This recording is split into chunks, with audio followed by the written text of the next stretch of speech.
ಪ್ರಭಾವಿಗಳು ಬೆಂಗಳೂರು ಮೂಲದವರು, ಹೊರ ರಾಜ್ಯದವರು ಇಲ್ಲಿ ಬಂದು ಕಾನೂನು ಉಲ್ಲಂಘನೆಯನ್ನ ಮಾಡಿ ರೆಸಾರ್ಟ್ಗಳನ್ನ ನಿರ್ಮಾಣ ಮಾಡಿದ್ದಾರೆ. ಯಾವುದು ಬೇಕು ಯಾವುದು ಬೇಡ ಅನ್ನೋದನ್ನ ನಾವುಗಳು ಯೋಚನೆ ಮಾಡಬೇಕಾಗಿದೆ. ಅದು ನಮ್ಮ ಮುಂದೆ ಇರುವಂಥದ್ದು. ಮತ್ತು ಇಲ್ಲಿ ರೆಸಾರ್ಟ್ಗಳು ಬೇಕಾ ಬೇಡವಾ, ಇಲ್ಲಿ ಸಫಾರಿ ಬೇಕಾ ಬೇಡವಾ ಅನ್ನುವಂತಹ ಮುಖ್ಯವಾದ ಪ್ರಶ್ನೆಯನ್ನು ನಮ್ಮನ್ನು ನಾವೇ ಪ್ರಶ್ನೆ ಮಾಡಿಕೊಂಡು ಅದರಲ್ಲಿ ಉತ್ತರವನ್ನು ಕಂಡುಹಿಡ್ಕೊಳ್ಳುವಂತಹ ಸಮಯ ಬಂದಿದೆ. ಫ್ಯಾಕ್ಟ್ರಿಗಳನ್ನು ನಿರ್ಮಾಣ ಮಾಡಲಿಕ್ಕೆ ಆಗೋಲ್ಲ ಅನ್ನೋಂಥದ್ದನ್ನು ನಾವು ಅರ್ಥ ಮಾಡ್ಕೋಬೇಕು. ಜಲ ಸಿರಿನಾಡು ಅಂತ ಹೆಸರಾಗಿರುವಂತಹ ಈ ಭಾಗ ಅಭಿವೃದ್ಧಿ ಆಗಬೇಕು ಅಂತಂದರೆ ಇಲ್ಲಿ ಪ್ರವಾಸೋದ್ಯಮ ಬೆಳಿಬೇಕು. ಇವತ್ತು ನಾವು ತಮಿಳುನಾಡಲ್ಲಿ ಊಟಿ ಅಂದರೆ ಯಾವ ಮಟ್ಟಕ್ಕೆ ಜನ ತಿರುಗಿ ನೋಡ್ತಾರೋ, ಇಡೀ ದೇಶದ ಜನ, ಪ್ರಪಂಚದ ಜನ ಆ ರೀತಿಯಾಗಿ ಈ ಕಡೆ ತಿರುಗಿ ನೋಡೋ ರೀತಿಯಲ್ಲಿ ಮಾಡುವಂತಹ ಪ್ರಕೃತಿ ಸೌಂದರ್ಯ ನಮ್ಮ ಮಡಿಲಲ್ಲಿ ಇದೆ. ಅಂದರೆ ಒಬ್ಬ ಬಡವ ಬಂದರೂ ಉಳ್ಕೊಳ್ಳಿಕ್ಕೂ ಸಹ ಅವನಿಗೆ ರೂಮ್ಗಳು ಇರಬೇಕು, ವಾಸ್ತವ್ಯ ಇರಬೇಕು. ಕೋಟ್ಯಾಧಿಪತಿಗಳು ಬಂದು ಉಳ್ಕೊಂಡ್ರು ಸಹ ಅವ್ರದ್ದೇ ಆದಂಥ ರೀತಿಯಲ್ಲಿ ಇರಬೇಕು. ಆಗಷ್ಟೇ ಮಾತ್ರ ಪ್ರವಾಸೋದ್ಯಮವನ್ನು ನಾವು ಬೆಳೆಸಲಿಕ್ಕೆ ಸಾಧ್ಯ ಆಗುತ್ತೆ. ಇಲ್ಲಿ ಹೊರಗಿನ ಜನಗಳಿಗೆ ಉದ್ಯೋಗವನ್ನು ನೀಡಲಾಗ್ತಾ ಇದೆ. ಹಲವಾರು ರೆಸಾರ್ಟ್ಗಳನ್ನ ಮಾಡಿದ್ದಾರೆ, ಹೋಮ್ ಸ್ಟೇಗಳನ್ನ ಮಾಡಿದ್ದಾರೆ. ಇಲ್ಲಿ ಹೊರಗಿನ ಜನಗಳಿಗೆ ಉದ್ಯೋಗವನ್ನ ನೀಡಲಾಗ್ತಾ ಇದೆ ಅನ್ನೋ ಒಂದು ಮಾತು ಸಹ ಇದೆ. ಅದ್ರ ಕಡೆ ನಾವು ಹೋರಾಟವನ್ನ ಹೆಚ್ಚಾಗಿ ಮಾಡಬೇಕಾಗುತ್ತೆ. ನಾವು ಸ್ಥಳೀಯರು, ವನ ಮತ್ತು ಪ್ರಾಣಿ ಪಕ್ಷಿಗಳು ನಮ್ಮ ಸಂಪತ್ತು ಅಂತ ನಾವು ಭಾವಿಸ್ತಾ ಇದ್ದೀವಿ. ಆದ್ರೆ ಅದೇ ವನ್ಯ ಪ್ರಾಣಿಗಳಿಗೆ ಇಲ್ಲಿ ತೊಂದರೆಯೂ ಸಹ ಆಗಬಾರ್ದು ಅನ್ನೋದು ನಮ್ಮ ಬದ್ಧತೆ ಆಗಿರಬೇಕು. ಕಾಡಿನ ಒಳಗಡೆ ಅಕ್ರಮವಾಗಿ ಇರುವಂತಹ ಜನಗಳನ್ನ, ಖದೀಮರನ್ನ, ಭ್ರಷ್ಟರನ್ನ, ಅವಿವೇಕಿಗಳನ್ನ ಅವರನ್ನ ಒಳಗಡೆಗೆ ಹಾಕ್ಬೇಕು.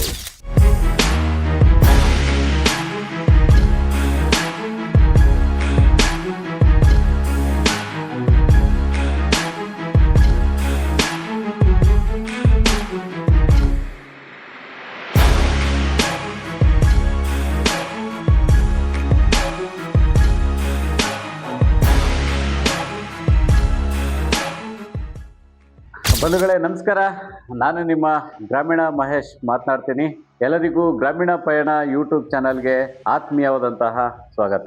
ಬಂಧುಗಳೇ, ಇವತ್ತು ನಾನು ಬಹಳ ಮುಖ್ಯವಾದಂತಹ ಒಂದು ವಿಷಯವನ್ನು ಚರ್ಚೆಯನ್ನು ಹುಟ್ಟಾಕಲಿಕ್ಕೆ ನಾನು ನನ್ನ ಒಂದು ಅಧ್ಯಯನದ ಅಭಿಪ್ರಾಯವನ್ನು ಹೇಳಲಿಕ್ಕೆ ಇಷ್ಟಪಡ್ತಾ ಇದ್ದೀನಿ. ಅದು ಮೈಸೂರು ಜಿಲ್ಲೆ HD ಕೋಟೆ, ಸರಗೂರು ತಾಲೂಕು, ಈ ಎರಡೂ ತಾಲೂಕುಗಳಲ್ಲಿ ಈಗಾಗಲೇ ಸಫಾರಿಯನ್ನು ಬಂದ್ ಮಾಡಲಾಗಿದೆ. ಬಂಡೀಪುರ, ನಾಗರಹೊಳೆ ಸಫಾರಿ ಏನಿದೆ ಅದನ್ನು ಬಂದ್ ಮಾಡಲಾಗಿದೆ. ಬಂದ್ ಮಾಡಲಿಕ್ಕೆ ಹಲವಾರು ಕಾರಣಗಳನ್ನು ಸಹ ಕೊಟ್ಟಿದ್ದಾರೆ. ಅಂದರೆ ಈ ಭಾಗದಲ್ಲಿ ಹುಲಿ ದಾಳಿಗಳು ಹೆಚ್ಚಾಗಿದ್ದಾವೆ, ಮಾನವ ಪ್ರಾಣಿ ಸಂಘರ್ಷ ಹೆಚ್ಚಾಗಿದೆ. ಆ ಕಾರಣಕ್ಕಾಗಿ ಅಲ್ಲಿ ಸ್ವಲ್ಪ ದಿನಗಳ ಮಟ್ಟಿಗೆ ಸಫಾರಿಯನ್ನು ಬಂದ್ ಮಾಡಲಾಗಿದೆ ಅನ್ನುವಂಥದ್ದು. ಅನಂತರ ಈ ಹೆಗ್ಗಡದೇವನಕೋಟೆ, ಸರಗೂರು ತಾಲೂಕು ವ್ಯಾಪ್ತಿಯಲ್ಲಿ 4 ಜಲಾಶಯಗಳನ್ನು ಹೊಂದಿರತಕ್ಕಂಥ ಒಂದು ತಾಲೂಕು. ಸರಗೂರು ಮತ್ತು HD ಕೋಟೆ ತಾಲೂಕು ಒಂದೇ ಆಗಿತ್ತು, ಈಗ ವಿಭಜನೆ ಆಗಿರುವಂಥದ್ದು. ಒಂದು ಕಬಿನಿ ಜಲಾಶಯ, ಇನ್ನೊಂದು ನುಗು ಜಲಾಶಯ, ಇನ್ನೊಂದು ತಾರಕ ಜಲಾಶಯ, ಇನ್ನೊಂದು ನಮ್ಮ HD ಕೋಟೆ ಪಕ್ಕದಲ್ಲಿರ್ತಕ್ಕಂಥ ಜಲಾಶಯ. ಹಲವಾರು ಕಿರು ಜಲಾಶಯಗಳು ಸಹ ಇರುವಂಥದ್ದು ನಮ್ಮ ಈ ತಾಲೂಕಿನಲ್ಲಿ.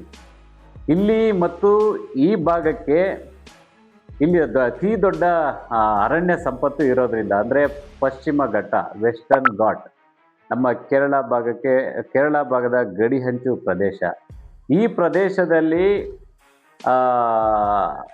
ಪ್ರಭಾವಿಗಳು ಬೆಂಗಳೂರು ಮೂಲದವರು, ಹೊರ ರಾಜ್ಯದವರು ಇಲ್ಲಿ ಬಂದು ಕಾನೂನು ಉಲ್ಲಂಘನೆಯನ್ನು ಮಾಡಿ ರೆಸಾರ್ಟ್ಗಳನ್ನು ನಿರ್ಮಾಣ ಮಾಡಿದ್ದಾರೆ.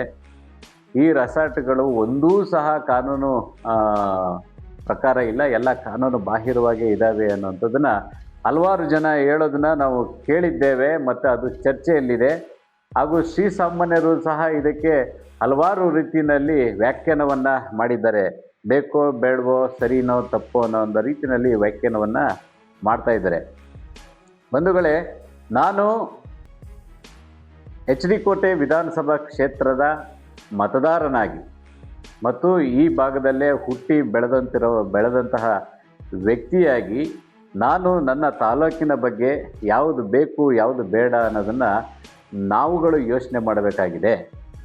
ಅದು ನಮ್ಮ ಮುಂದೆ ಇರುವಂಥದ್ದು ಮತ್ತು ನಮ್ಮ ಅಭಿಪ್ರಾಯಗಳು ಇಲ್ಲಿ ಬಹಳ ಮುಖ್ಯ ಆಗುತ್ತೆ. ಇಲ್ಲಿ ಬೇರೆ ಯಾವುದೇ ರೀತಿಯಾದಂತಹ ರಾಜಕೀಯವನ್ನ ಧರಿಸಲಿಕ್ಕೆ ನಾವು ಹೋಗ್ಬಾರ್ದು. ಇದು ನಮ್ಮ ತಾಲೂಕು. ರಾಜಕಾರಣಿಗಳು ಇವತ್ತು ಬರ್ತಾರೆ, ನಾಳೆ ಹೋಗ್ತಾರೆ. ಆದ್ರೆ ಈ ತಾಲೂಕಿನಲ್ಲಿ ಏನಾಗಬೇಕು, ಏನು ಉಳ್ಕೋಬೇಕು, ಏನೆಲ್ಲ ಬದಲಾವಣೆಗಳಾಗಬೇಕು, ಯಾವೆಲ್ಲ ಕನಸುಗಳನ್ನ ನಾವು ಕಾಣ್ಬೋದು ಅನ್ನೋದನ್ನ ನಾವುಗಳು ಸ್ಥಳೀಯರು ಅರ್ಥ ಮಾಡ್ಕೋಬೇಕಾಗಿದೆ. ಬಂಧುಗಳೇ, ನಾನು ನೇರವಾಗಿ ವಿಷಯಕ್ಕೆ ಬರ್ತಾ ಇದ್ದೀನಿ. ಸರಗೂರು ತಾಲೂಕು, HD ಕೋಟೆ ತಾಲೂಕು ಮತ್ತು ನುಗು, ನಾಗರಹೊಳೆ ಈ ಭಾಗದ ಜನಗಳಾದ ನಮಗೆ ಇಲ್ಲಿ ರೆಸಾರ್ಟ್ಗಳು ಬೇಕಾ ಬೇಡವಾ, ಇಲ್ಲಿ ಸಫಾರಿ ಬೇಕಾ ಬೇಡವಾ ಅನ್ನುವಂತಹ ಮುಖ್ಯವಾದ ಪ್ರಶ್ನೆಯನ್ನ ನಮ್ಮನ್ನ ನಾವೇ ಪ್ರಶ್ನೆ ಮಾಡಿಕೊಂಡು ಅದರಲ್ಲಿ ಉತ್ತರವನ್ನ ಕಂಡುಹಿಡ್ಕೊಳ್ಳುವಂತಹ ಸಮಯ ಬಂದಿದೆ. ನೋಡಿ, ನಮ್ಮ ತಾಲೂಕಿನಲ್ಲಿ ಉದ್ಯೋಗಗಳು ಸೃಷ್ಟಿಯಾಗ್ತಾ ಇಲ್ಲ ಅನ್ನುವಂತಹ ಮಾತುಗಳು ಹೆಚ್ಚಾಗಿದ್ದಾವೆ ಮತ್ತು ಇಡೀ ರಾಜ್ಯದಲ್ಲಿ ನಂಜುಂಡಪ್ಪನವರ ವರದಿಯ ಪ್ರಕಾರ ಹೆಗ್ಗಡದೇವನಕೋಟೆ ತಾಲೂಕು ಬಹಳ ಅತಿ ಹಿಂದುಳಿದಂತಹ ತಾಲೂಕು ಅನ್ನೋ ಹೆಸರಾಗಿದೆ. ಅತಿ ಹಿಂದುಳಿದಂತಹ ತಾಲೂಕು ಅಂತ ನಾಮಾಂಕಿತ ಆಗೋಗಿದೆ. ಯಾವ ಕಾರಣಗಳಿಗಾಗಿ? ಇಲ್ಲಿ ಉದ್ಯೋಗ ಇಲ್ಲ, ರಸ್ತೆಗಳು ಸರಿ ಇಲ್ಲ, ಇಲ್ಲಿ ಮಾನವ ಅಭಿವೃದ್ಧಿ ಆಗಿಲ್ಲ, ಹೀಗೆ ಹಲವಾರು ವಿಚಾರಗಳನ್ನ ಇಟ್ಟುಕೊಂಡು ಹೆಗ್ಗಡದೇವನಕೋಟೆ ತಾಲೂಕು, ಸರಗೂರು ತಾಲೂಕು ಅತಿ ಹಿಂದುಳಿದಂತಹ ತಾಲೂಕು ಅಂತೇಳಿ ಘೋಷಣೆ ಆಗಿದೆ. ನಾವು ನಮ್ಮ ಪಕ್ಕದ ತಾಲೂಕಾದ ನಂಜನಗೂಡು ತಾಲೂಕಿಗೆ ಹೋಲಿಕೆಯನ್ನ ಹಲವಾರು ಬಾರಿ ನಾವು ಮಾಡ್ಕೊಂಡಿದ್ದೀವಿ. ಯಾವೆಲ್ಲ ಹೋಲಿಕೆಗಳು ಮಾಡ್ಕೊಂಡಿದ್ದೀವಿ? ಅಲ್ಲಿ ದೇವಸ್ಥಾನ, ನಂಜುಂಡೇಶ್ವರ ದೇವಸ್ಥಾನ ಇದೆ, ಒಳ್ಳೆ ಪ್ರವಾಸಿಗರು ಬಂದು ಹೋಗ್ತಾರೆ ಮತ್ತು ಸ್ಥಳೀಯರಿಗೆ ಅಲ್ಲಿ ಹಲವಾರು ಫ್ಯಾಕ್ಟ್ರಿಗಳಿದ್ದಾವೆ. 30ರಿಂದ 50 ಫ್ಯಾಕ್ಟ್ರಿ, 50ಕ್ಕಿಂತ ಹೆಚ್ಚು ಫ್ಯಾಕ್ಟ್ರಿ ಇರ್ಬೋದು ಅನ್ಸುತ್ತೆ, ಫ್ಯಾಕ್ಟ್ರಿಗಳಿದ್ದಾವೆ. ಅಲ್ಲಿ ಉದ್ಯೋಗ ಸೃಷ್ಟಿ ಆಗ್ತಾ ಇದೆ. ಅದೇ ರೀತಿಯಲ್ಲಿ ನಮ್ಮ ತಾಲೂಕಿನಲ್ಲೂ ಸಹ ಫ್ಯಾಕ್ಟ್ರಿಗಳಾಗಬೇಕು, ಒಂದು ಗಾರ್ಮೆಂಟ್ ಆಗಿದ್ರೆ ಸಾಕಲ್ಲಪ್ಪ ಅಂತ ಯೋಚನೆಗಳು, ಚರ್ಚೆಗಳು ಹಲವಾರು ಸಾರಿ ಬಂದು ಹೋಗಿದ್ದಾವೆ. ಆದ್ರೆ ಬಂಧುಗಳೇ ನೋಡಿ, ಒಂದು ಫ್ಯಾಕ್ಟರಿಯನ್ನ ನಿರ್ಮಾಣ ಮಾಡಬೇಕು ಅಂದ್ರೆ ಅಲ್ಲಿಗೆ ಭೂ ಪ್ರದೇಶ ಮತ್ತು ಸರ್ಕಾರದ ಮಾನ್ಯತೆ, ಈ ರೀತಿ ಅಂದ್ರೆ ಎಕ್ಸ್ಟ್ರಾ ಪವರ್ ಅಂದ್ರೆ ವಿದ್ಯುತ್ ಸರಬರಾಜು ಹೆಚ್ಚಿನ ಸಂಖ್ಯೆಯಲ್ಲಿ ಆಗುವಂಥದ್ದು, ಅದರದ್ದೇ ಆದಂತಹ ಮಾನದಂಡಗಳಿದ್ದಾವೆ. ಆ ಕಾರಣಕ್ಕಾಗಿ ಇಂಡಸ್ಟ್ರಿಯಲ್ ಏರಿಯಾ, ಕೈಗಾರಿಕಾ ಪ್ರದೇಶ ಅಂತ ಹೇಳಿ ಒಂದು ಜಾಗವನ್ನು ಸೀಮಿತ ಮಾಡಿ ಅಲ್ಲೇ ಎಲ್ಲಾ ರೀತಿಯಾದಂತಹ ಫ್ಯಾಕ್ಟ್ರಿಗಳು, ಅದೊಂದೇ ಪ್ರದೇಶದಲ್ಲಿ ಫ್ಯಾಕ್ಟ್ರಿಗಳು ನಿರ್ಮಾಣ ಆಗುವಂಥದ್ದನ್ನ ನಾವು ಅರ್ಥ ಮಾಡ್ಕೊಳ್ಳುವಂಥದ್ದು. ಹಾಗೆ ನಮ್ಮ ಹೆಗ್ಗಡದೇವನಕೋಟೆ ತಾಲೂಕಿನಲ್ಲೂ ಸಹ ಫ್ಯಾಕ್ಟ್ರಿಗಳು ಬರಲಿ ಅನ್ನೋ ಆಸೆಯನ್ನ ಸಾಮಾನ್ಯರು, ನಾವು ಹಿಂದೂ ಮುಂದೆ ಯೋಚನೆ ಮಾಡದೇ ಇರೋಂತಹ ಜನ ನಾವು ಅಂದ್ಕೊಳ್ಳೋದು ಸಹಜವಾಗಿ ಇತ್ತು. ಆದ್ರೆ ಒಂದು ಅಸಾಧ್ಯ ಅನ್ನೋದನ್ನ ತಿಳ್ಕೊಬೇಕಾಗಿರೋಂಥದ್ದು, ಕಷ್ಟ ಸಾಧ್ಯ ಅನ್ನೋದನ್ನ ತಿಳ್ಕೊಬೇಕಾಗಿರೋದು, ನಮ್ಮ ಭಾಗದಲ್ಲಿ ಫ್ಯಾಕ್ಟ್ರಿಗಳನ್ನ ನಿರ್ಮಾಣ ಮಾಡಲಿಕ್ಕೆ ಆಗೋಲ್ಲ ಅನ್ನೋಂಥದ್ದನ್ನ ನಾವು ಅರ್ಥ ಮಾಡ್ಕೋಬೇಕು. ಹಾಗಾದ್ರೆ ನಮ್ಮ ಸರಗೂರು HD ಕೋಟೆ ತಾಲೂಕು ಅತಿ ಹಿಂದುಳಿದಂತಹ ತಾಲೂಕು ಮುಂದುವರಿಬೇಕು ಅಂದ್ರೆ ನಮ್ಮ ಮುಂದೆ ಇರ್ತಕ್ಕಂತಹ ದಾರಿಗಳೇನು ಅಂತ ನೋಡಿ, ಕಣ್ಣು ಮುಂದೆ ಕಾಣುವಂಥದ್ದೇ ವನ, ಜಲ, ಸಿರಿನಾಡು ಅಂತ ಹೆಸರಾಗಿರುವಂತಹ ಈ ಭಾಗ ಅಭಿವೃದ್ಧಿ ಆಗಬೇಕು ಅಂತಂದ್ರೆ ಇಲ್ಲಿ ಪ್ರವಾಸೋದ್ಯಮ ಬೆಳಿಬೇಕು. ಪ್ರವಾಸೋದ್ಯಮ ಬೆಳವಣಿಗೆ ಆಗೋದ್ರಿಂದ ಮಾತ್ರ ಸರಗೂರು ಮತ್ತು HD ಕೋಟೆ ತಾಲೂಕು, ಈ ಗಡಿ ನಾಡು, ಈ ಗಡಿ ಭಾಗ ಅಭಿವೃದ್ಧಿ ಹೊಂದಲಿಕ್ಕೆ ಸಾಧ್ಯ. ಇಡೀ ಕರ್ನಾಟಕದಲ್ಲೇ, ಆಲ್ಮೋಸ್ಟ್ ಇಡೀ ದೇಶದಲ್ಲಿ ಇದೆಯೇನೋ ಗೊತ್ತಿಲ್ಲ, ಕರ್ನಾಟಕದಲ್ಲಿ ಯಾವುದಾದ್ರೂ ಒಂದೇ ಒಂದು ತಾಲೂಕಿನಲ್ಲಿ 4 ಜಲಾಶಯಗಳು ಇರ್ತಕ್ಕಂಥ ಏಕೈಕ ತಾಲೂಕು HD ಕೋಟೆ ಸರಗೂರು ತಾಲೂಕು. ಆನಂತರ ಪಶ್ಚಿಮ ಘಟ್ಟ, ವೆಸ್ಟರ್ನ್ ಘಾಟ್ ಅಂತ ಏನು ಹೇಳ್ತೀರಿ, ಕಸ್ತೂರಿ ರಂಗನ್ ಅವರು ವರದಿ ಮಾಡಿದ್ರನ್ನು ನೋಡಿ, ಪಶ್ಚಿಮ ಘಟ್ಟ ಅದು ಪ್ರಾರಂಭ ಆಗದೆ ನಮ್ಮ HD ಕೋಟೆಯಿಂದ ಅಪ್ ಟು ಕೇರಳ ತನಕ ಪಶ್ಚಿಮ ಘಟ್ಟ ಇರುವಂಥದ್ದು. ಸಾವಿರಾರು ಲಕ್ಷಾಂತರ ಹೆಕ್ಟೇರ್ ಅಷ್ಟು ಪಶ್ಚಿಮ ಘಟ್ಟವನ್ನು ನಾವಿಲ್ಲಿ ಕಾಣಲಿಕ್ಕೆ ಸಾಧ್ಯ ಇದೆ. ಆದರೆ ಇಂಥ ಒಂದು ಪ್ರವಾಸೋದ್ಯಮ ಅಂದಮೇಲೆ ನೋಡಿ, ಈಗಾಗಲೇ ನಮ್ಮ ಕಾಕನಕೋಟೆಯಲ್ಲಿ ಈಗಾಗಲೇ ಸಫಾರಿ ನಡೀತಾ ಇದೆ. ದಮ್ಮನಕಟ್ಟೆ ಅಂತ ಹೇಳ್ತೀವಲ್ಲ, ದಮ್ಮನಕಟ್ಟೆ ಸಫಾರಿ ಈಗಾಗಲೇ ನಡೀತಾ ಇದೆ. ಅದು ನಮ್ಮ ಇತ್ತೀಚಿನ ಹುಲಿ ದಾಳಿಗಳನ್ನು ಅವಾಯ್ಡ್ ಮಾಡಲಿಕ್ಕೋಸ್ಕರ ಮೆಂಬರ್ಸ್ಗಳು ಬೇಕು ಅಂತೇಳಿ, ಸಿಬ್ಬಂದಿಗಳ ಅಗತ್ಯ ಇರೋ ಕಾರಣಕ್ಕೋಸ್ಕರ ಎಲ್ಲ ಸಫಾರಿಗಳನ್ನು ಬಂದ್ ಮಾಡಿ ಸಿಬ್ಬಂದಿಗಳನ್ನು ಹುಲಿ ಕಾರ್ಯಾಚರಣೆಯಲ್ಲಿ ತೊಡಗಿಸ್ಕೊಂಡು ಸದ್ಯಕ್ಕೆ ಅದನ್ನು ಸ್ಟಾಪ್ ಮಾಡಿರುವಂಥದ್ದು. ಆದರೆ ಇದೇ ದಮ್ಮನಕಟ್ಟೆ ಸಫಾರಿ ಅನ್ನು ನೋಡಲಿಕ್ಕೆ ಇಡೀ ದೇಶದಿಂದ ಜನ ಬರ್ತಾ ಇದ್ದಾರೆ, ಇಡೀ ರಾಜ್ಯದಿಂದ ಜನ ಹರಿದು ಬರ್ತಾ ಇದೆ. ಇನ್ನೂ ಸಹ ನಮ್ಮ ಮುಂದೆ ನೋಡಿ, ಈಗಾಗಲೇ ಸರ್ಕಾರದ ಮಟ್ಟದಲ್ಲಿ ಪ್ರಸ್ತಾವನೆಯ ಹಂತದಲ್ಲಿದೆ. ನುಗು ಜಲಾಶಯದ ಬಳಿ ಬೋಟಿಂಗ್ ನಿರ್ಮಾಣ ಮಾಡಬೇಕು ಅನ್ನೋಂಥದ್ದು, ನುಗು ವಲಯ ಅರಣ್ಯ ಪ್ರದೇಶವನ್ನು ಸಫಾರಿ ಮಾಡಬೇಕು ಅನ್ನೋಂಥದ್ದು, ಆ ಕಡೆ ಗುಂಡ್ರೆ ಭಾಗದಲ್ಲಿ ಸಫಾರಿ ಮಾಡಬೇಕು ಅನ್ನೋಂಥದ್ದು, ಹಾಗೂ ನಮ್ಮ ಚಿಕ್ಕದೇವಮ್ಮನ ಬೆಟ್ಟವನ್ನು ಅಭಿವೃದ್ಧಿ ಮಾಡಬೇಕು ಅನ್ನೋಂಥದ್ದು, ಭೀಮನಕೊಲ್ಲಿ ಮಹದೇಶ್ವರರು ಪಾದಾರ್ಪಣೆ ಮಾಡಿದಂತಹ ಜಾಗ ಭೀಮನಕೊಲ್ಲಿ ಜಾಗವನ್ನು ಮೇಲ್ದರ್ಜೆಗೇರಿಸಬೇಕು ಅನ್ನೋಂಥದ್ದು, ಮತ್ತು ನಮ್ಮ ಈ ಭಾಗ ತಗ್ಗು ಹಿಗ್ಗು ಪ್ರದೇಶಗಳನ್ನು ಹೊಂದಿರೋದ್ರಿಂದ ಇಲ್ಲಿ ರೋಪ್ಗಳನ್ನು ಮಾಡೋದ್ರ ಮುಖಾಂತರ ಪ್ರವಾಸಿಗರ ಅಚ್ಚುಮೆಚ್ಚಿನ ತಾಣವನ್ನು ಮಾಡಲಿಕ್ಕೆ ಭಾಳ ಏಳು ಮಾಡಿಸ್ದಂಗಿದೆ ಜಾಗ. ಆನಂತರ ನಮ್ಮ ಕಬಿನಿ ಜಲಾಶಯವನ್ನು ಬೃಂದಾವನ ಮಾಡಬೇಕು ಅನ್ನುವಂಥದ್ದು, ಅದೇ ರೀತಿ ನಮ್ಮ ನುಗು ಜಲಾಶಯದಲ್ಲಿ ಅಲ್ಲಿಯೂ ಸಹ ಬೃಂದಾವನ ಮಾಡಬೇಕು ಅನ್ನೋಂಥದ್ದು. ನಮ್ಮ ಡಾಕ್ಟರ್ ಎಚ್ ಮರಿಗೌಡರು ಇಲ್ಲಿ ಬಂದು ತೋಟಗಾರಿಕೆಯನ್ನು ವಿಸ್ತೀರ್ಣವನ್ನು ಮಾಡಿ ಹೋಗಿರುವಂಥದ್ದು, ಮತ್ತು ನಮ್ಮ ಕಬಿನಿ ಜಲಾಶಯದ ಪಕ್ಕದಲ್ಲಿ ಪವರ್ ಸ್ಟೇಷನ್ ಇರುವಂಥದ್ದು, ಅಲ್ಲಿ ವಿದ್ಯುತ್ ಉತ್ಪಾದನೆ ಆಗುವಂಥದ್ದು, ನಮ್ಮ ನುಗು ಜಲಾಶಯದಲ್ಲಿ ವಿದ್ಯುತ್ ಉತ್ಪಾದನೆ ಆಗುವಂಥದ್ದು, ಮೀನು ಮರಿಗಳ ಸಾಕಣೆ ಆಗುವಂಥದ್ದು, ಹಾಗೂ ಹೀಗೆ ಇನ್ನಿತರ ಎಲ್ಲ ರೀತಿಯಲ್ಲೂ ಸಹ ಅಭಿವೃದ್ಧಿಯನ್ನು ಮಾಡಿದ ಪಕ್ಷದಲ್ಲಿ ಈ ಸರಗೂರು HD ಕೋಟೆ ತಾಲೂಕು ಇದೆಯಲ್ಲ, ಇದುವರೆಗೂ ಅತಿ ಹಿಂದುಳಿದಂತಹ ತಾಲೂಕು, ಯಾರೂ ತಿರುಗಿ ನೋಡದೇ ಇರೋಂತಹ ತಾಲೂಕನ್ನ ಇವತ್ತು ದೇಶದ ಪ್ರವಾಸಿಗರು ಗಮನಿಸಿ ಈ ಕಡೆ ಮುಖ ಮಾಡಿದ್ದಾರೆ.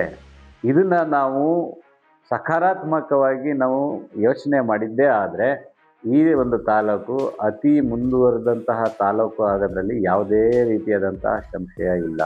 ಆದರೆ ನಮ್ಮ ಈ ಭಾಗದಲ್ಲಿ ನಮ್ಮ ತಾಲೂಕಿನಲ್ಲಿ ನೋಡಿ, HD ಕೋಟೆ ಸರಗೂರು ತಾಲೂಕು ಅತಿ ಹಿಂದುಳಿದಂಥ ತಾಲೂಕು ಆಗಿರೋದ್ರಿಂದ ಇಲ್ಲಿ ಯಾರೂ ಸಹ ನೋಡ್ತಿರ್ಲಿಲ್ಲ.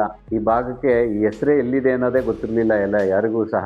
ನಾವು 10-15 ವರ್ಷಗಳ ಹಿಂದೆ ಬೆಂಗಳೂರಿನಲ್ಲಿ ವಾಸ ಮಾಡಬೇಕಾದ್ರೆ HD ಕೋಟೆ ಅಂತಂದರೆ HD ಕೋಟೆನ ಎಲ್ಲಿದೆ ಅನ್ನೋ ಲೆಕ್ಕಾಚಾರಕ್ಕೆ ಕೇಳ್ತಿದ್ರು ವಿದ್ಯಾವಂತರು, ಬುದ್ಧಿವಂತರು ಮತ್ತು ಶ್ರೀಮಂತರು ಸಹ ಕೇಳ್ತಿದ್ರು. ಆದರೆ ಇವತ್ತಿನ ದಿನ HD ಕೋಟೆ ಅಂತಂದರೆ ಸಫಾರಿ, ಕಾಡು, ಡ್ಯಾಮು, ಏನ್ರಿ ನಿಮ್ಮ ಕಡೆ ಭೂಮಿಗೆ ಬೆಲೆ ಜಾಸ್ತಿ, ಒಂದು ಭೂಮಿ ಸಿಗುತ್ತಾ, ನಮಗೆ 1 ಎಕರೆ 2 ಎಕರೆ ಸಿಗುತ್ತಾ ಅನ್ನೋ ರೀತಿಯಲ್ಲಿ ಅವರೇ ಕೇಳುವಂಥ ಮಟ್ಟಕ್ಕೆ ಬೆಳೀತಾ ಇದೆ.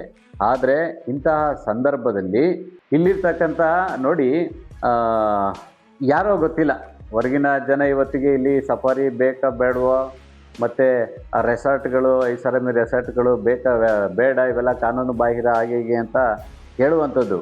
ಕಾನೂನು ಅನ್ನೋದು ಒಂದು ಕಡೆ ಇರಲಿ, ಆದರೆ ಇಲ್ಲಿ ಅವುಗಳಿಂದ ಯಾವೆಲ್ಲ ಸಮಸ್ಯೆಗಳಾಗ್ತಾ ಇದೆ ಅನ್ನೋದನ್ನು ನಾವು ಯೋಚನೆಯನ್ನು ಮಾಡಬೇಕಾಗತ್ತೆ. ಕಾನೂನುಗಳು ಎಲ್ಲ ರೀತಿಯಲ್ಲೂ ಕಾನೂನುಗಳಿದ್ದಾವೆ. ಆ ಕಾನೂನುಗಳನ್ನು ನಾವು ಒಳ್ಳೆಯದಕ್ಕೂ ಬಳಸ್ಕೋಬೋದು, ಕೆಟ್ಟದಕ್ಕೂ ಬಳಸ್ಕೋಬೋದು. ಕಾನೂನುಗಳನ್ನು ಒಳ್ಳೆಯದಕ್ಕೆ ಬಳಸ್ಕೋಬೇಕು. ಕಾನೂನು ಯಾವುದಾದ್ರೂ ಒಬ್ಬ ವ್ಯಕ್ತಿಗೆ, ಒಂದು ಗುಂಪಿಗೆ, ಒಂದು ವರ್ಗಕ್ಕೆ ಅನ್ಯಾಯ ಆಗ್ತಾ ಇದೆ ಅಂದಾಗ ಆವಾಗ ನಾವು ಕಾನೂನುಗಳನ್ನು ಬಳಸಬೇಕಾಗತ್ತೆ. ಆ ರೀತಿಯಲ್ಲಿ ನಾವು ನೋಡೋದಾದರೆ ನೋಡಿ, ಅದು ಹೊರಗಿನ ಜನ ಮಾತಾಡೋಂಥ ವಿಚಾರ ಆಗಿರುತ್ತೆ. ಆದರೆ ನಮ್ಗಳಿಗೇನಾಗಬೇಕಾಗಿದೆ, ನಮ್ಮ ಈ ತಾಲೂಕು ಅಭಿವೃದ್ಧಿ ಆಗಬೇಕಾದ್ರೆ ಏನು ಬೇಕಾಗಿದೆ ಅನ್ನೋದನ್ನು ನಾವುಗಳು ಇದರಲ್ಲಿ ಪ್ರಬಲವಾಗಿ ಯೋಚನೆ ಮಾಡಬೇಕಾಗಿದೆ.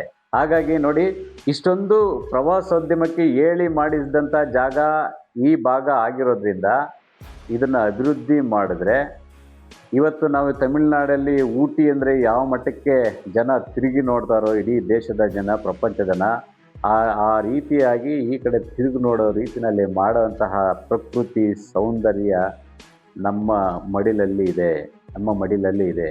ಈ ರೀತಿಯಲ್ಲಿ ಅಂದರೆ ಈ ರೆಸಾರ್ಟ್ಗಳು ಯಾಕೆ ಬೇಕು ಅಥವಾ ಸಫಾರಿಗಳು ಯಾಕೆ ಬೇಕು ಅನ್ನೋವಂಥ ಯೋಚನೆಯನ್ನು ಮಾಡಿದಾಗ ನೋಡಿ, ನಮ್ಮ ತಾಲೂಕು ಅಭಿವೃದ್ಧಿ ಆಗಬೇಕಂದ್ರೆ ಅವೆಲ್ಲ ಆಗಬೇಕು.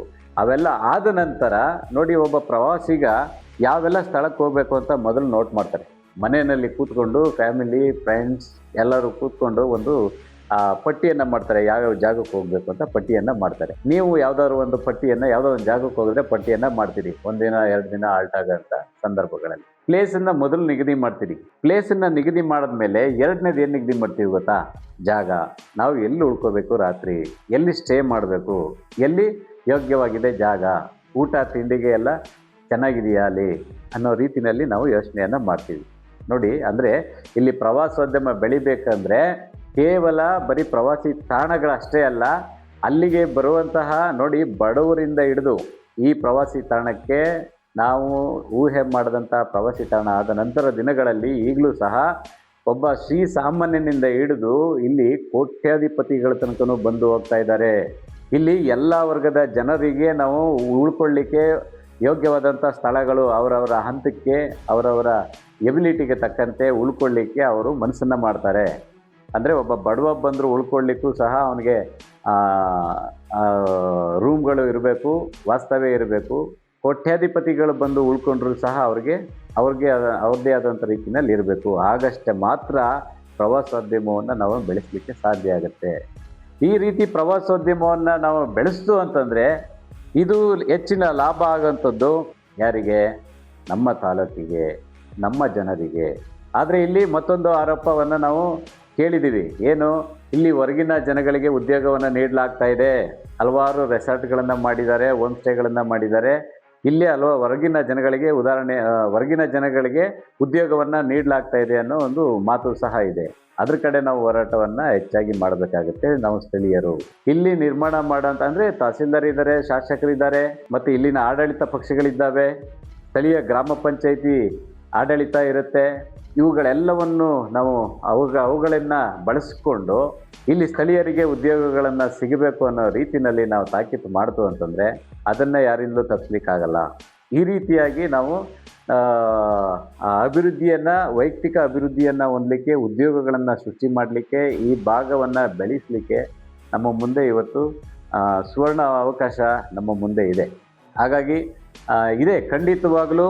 ಅದ್ರ ಜೊತೆಗೆ ನಾವು ನಮ್ಮ ಈ ರೆಸಾರ್ಟ್ಗಳಾಗ್ಬೋದು ಮತ್ತು ಹೋಮ್ ಸ್ಟೇಗಳಾಗ್ಬೋದು, ಇವೆರಡರ ನಡುವೆ ಬಹಳ ದೊಡ್ಡ ವ್ಯತ್ಯಾಸ ಇದೆ.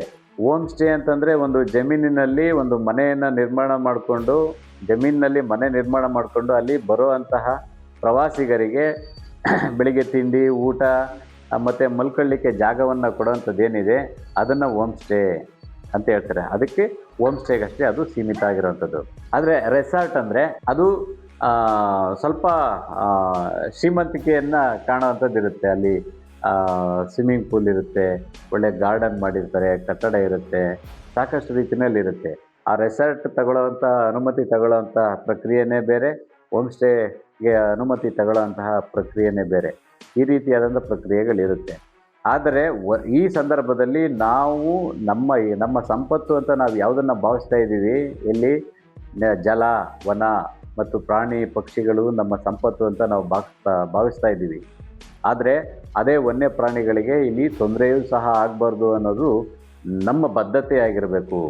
ಸೊ ಅಲ್ಲಿಗೆ ಇದನ್ನೆಲ್ಲ ಆಗಲಿ ಅಂತ ನಾವು ಅಂದ್ಕೊಳ್ಳುವಾಗಲೂ ಸಹ ಅಂಥದ್ರಲ್ಲಿ ದಯಮಾಡಿ ಕಾಡಿನ ಒಳಗಡೆ ಅಕ್ರಮವಾಗಿ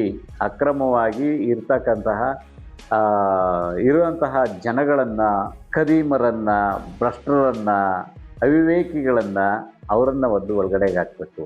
ಆದರೆ ಕಾಡ ಅಂಚಿನಲ್ಲೋ ಅಥವಾ ನೀರಿನ ಅಂಚಿನಲ್ಲೋ ಜಮೀನಿನಲ್ಲೋ ಇರ್ತಕ್ಕಂಥವ್ರಿಗೆ ನಾವು ಅವರನ್ನು ಸ್ವಾಗತವನ್ನು ಮಾಡ್ಕೋಬೇಕು. ನಾವು ಸ್ಥಳೀಯ ಮಟ್ಟದಲ್ಲಿ ಈಗ ನಮ್ಮ ಊರಿನ ಪಕ್ಕದಲ್ಲಿ ಯಾವುದೋ ಒಂದು ಆಗ್ತಾ ಇದೆ ಅಂದರೆ ನಾನು ಅದನ್ನು ನನ್ನ ಊರಿನ ಒಳಿತಿಗಾಗಿ ಬಳಸ್ಕೋಬೇಕು. ಅವರ ಉತ್ತಮ ಒಡನಾಟ ಸಂಬಂಧಗಳನ್ನು ಹೊಂದಬೇಕು. ಅದರ ಬದಲು ನಾವು ದ್ವೇಷವನ್ನು ಕಾಡ್ತಾ ಹೋದರೆ ನೋಡಿ, ಉದಾಹರಣೆಗೆ ಒಂದು ನಮ್ಮ ಈ ಸರಗೂರು ತಾಲೂಕಿನಲ್ಲಿ ಒಂದು ರೆಸಾರ್ಟ್ ಇದೆ. ರೆಸಾರ್ಟ್ ಅಂತಾರೆ, ಅದೊಂದು ಹೋಮ್ ಸ್ಟೇ. ಎಲ್ಲೂ ಕೊಂಪೆನಲ್ಲಿ ಇದ್ದಂಥ ಒಂದು ಜಾಗದಲ್ಲಿ ಅವರು ಬಂದು ಮಾಡಿದಾಗ ಈ ಹಲವಾರು ಜನ ತಿರುಗಿ ನೋಡೋ ಥರ ಆಗಿದೆ. ಆ ಜಾಗದಲ್ಲಿ ಒಂದು ಹೋಮ್ ಸ್ಟೇಯನ್ನು ಮಾಡಿ. ಆದರೆ ಅಲ್ಲಿಯ ಸ್ಥಳೀಯ ಜನಗಳು, ನಾನು ಹೆಸರೇಳಲಿಕ್ಕೆ ಇಷ್ಟಪಡಲ್ಲ ಈ ಸಂದರ್ಭದಲ್ಲಿ, ಅಲ್ಲಿಯ ಸ್ಥಳೀಯ ಜನಗಳು ಅದರ ವಿರುದ್ಧವಾಗಿ ನಿಂತಿದ್ದಾರೆ. ಅಂದರೆ ವೈಯಕ್ತಿಕ ದ್ವೇಷಗಳನ್ನು ಇಟ್ಕೊಂಡು ಇದರಿಂದ ನನಗೇನು ಲಾಭ ಅನ್ನೋ ರೀತಿಯಲ್ಲಿ ಇಟ್ಕೊಂಡು ಈ ರೀತಿಯಲ್ಲಿ ಇಲ್ಲ ಸಲ್ಲದ ಆರೋಪಗಳನ್ನು ಮಾಡೋದು ಅದು ಸರಿಯಲ್ಲ. ನಾವು ಇದನ್ನು ಯೂನಿವರ್ಸಲ್ ಆಗಿ ಯೋಚನೆ ಮಾಡಬೇಕು. ನಮ್ಮ ತಾಲೂಕು, ನಮ್ಮ ಭಾಗ ಬೆಳೀತಾ ಇದೆ, ಇವುಗಳು ಬೆಳವಣಿಗೆಗೆ ಪೂರಕವಾಗಿದೆ ಅನ್ನೋದನ್ನು ನಾವೆಲ್ಲ ಮನಗಂಡ್ರೆ ದಯವಿಟ್ಟು ನಾವೆಲ್ಲ ಸೇರಿ ಇದ್ರ ಬಗ್ಗೆ ಧ್ವನಿಗೂಡಿಸೋಣ. ಇವತ್ತಿನ ದಿನ ತಹಸೀಲ್ದಾರ್ ಇದ್ದಾರೆ, ಶಾಸಕರಿದ್ದಾರೆ, ಅವ್ರಿಗೆ ಎಲ್ಲ ಒಂದು ಕಡೆ ಜಿಜ್ಞಾಸೆ ಮೂಡಿದೆ, ಏನಾಗ್ತಾ ಇದೆ, ಇಂಥ ಆರೋಪಗಳು ಬರ್ತಾ ಇದೆಯಲ್ಲ ಅಂತ. ನಾವು ಸ್ಥಳೀಯರು ನಾವು ನಮ್ಮ ಡಿಮ್ಯಾಂಡನ್ನು ಸಹ ನಾವು ಮಾಡೋಂಥದ್ದು ಮತ್ತು ಅವ್ರಿಗೂ ಸಹ ಧೈರ್ಯವನ್ನು ಹೇಳುವಂಥದ್ದು. ಶಾಸಕರುಗಳಾಗಲಿ, ಸಂಸದರಾಗಲಿ, ಅಧಿಕಾರಿಗಳಾಗಲಿ ಇವತ್ತಿರ್ತಾರೆ, ನಾಳೆ ಹೋಗ್ತಾರೆ. ಆ ಜಾಗಕ್ಕೆ ಬೇರೆಯವರು ಬರ್ತಾರೆ. ಆದರೆ ಇದ್ದಷ್ಟು ಜನ ಅವ್ರಿಗೂ ಸಹ ನಾವು ಧೈರ್ಯವನ್ನು ತುಂಬ ಕೆಲಸ ಮಾಡೋಣ. ನಮ್ಮ ಈ ಭಾಗವನ್ನು ಅಭಿವೃದ್ಧಿ ಮಾಡಿಕೊಳ್ಳಿಕ್ಕೆ ಈ ಪ್ರವಾಸೋದ್ಯಮ ಹೇಳಿ ಮಾಡಿಸಿದಂತಹ ಜಾಗ ಮತ್ತು ಒಳ್ಳೆ ಸಂದರ್ಭ ಅಂತ ನಾನು ಭಾವಿಸ್ತಾ ಇದ್ದೀನಿ. ತಾವು ತಮ್ಮ ಅಭಿಪ್ರಾಯಗಳನ್ನು ಹಂಚ್ಕೊಳ್ಳಿ. ಇದು ನನ್ನ ಅಂತಿಮ ಅಭಿಪ್ರಾಯ ಅಂತಲ್ಲ, ಇದೇ ಅಂತಿಮ ಅಂತಲ್ಲ. ನಿಮ್ಮ ಅಭಿಪ್ರಾಯಗಳು ಏನಿದೆ ಅನ್ನೋದನ್ನು ನೀವು ಸಹ ಅದನ್ನು ಹಂಚಿಕೊಳ್ಳಿ. ನಮ್ಮ ಈ ಭಾಗವನ್ನು ಅಭಿವೃದ್ಧಿ ಮಾಡಲಿಕ್ಕೆ ಯಾವೆಲ್ಲ ರೀತಿಯಲ್ಲಿ ಸಾಧ್ಯತೆಗಳಿದೆ ಅನ್ನೋದ್ರ ಬಗ್ಗೆ ನೀವು ಸಹ ಚರ್ಚೆ ಮಾಡಿ ಅಂತ ಹೇಳ್ತಾ ನಮಸ್ಕಾರ.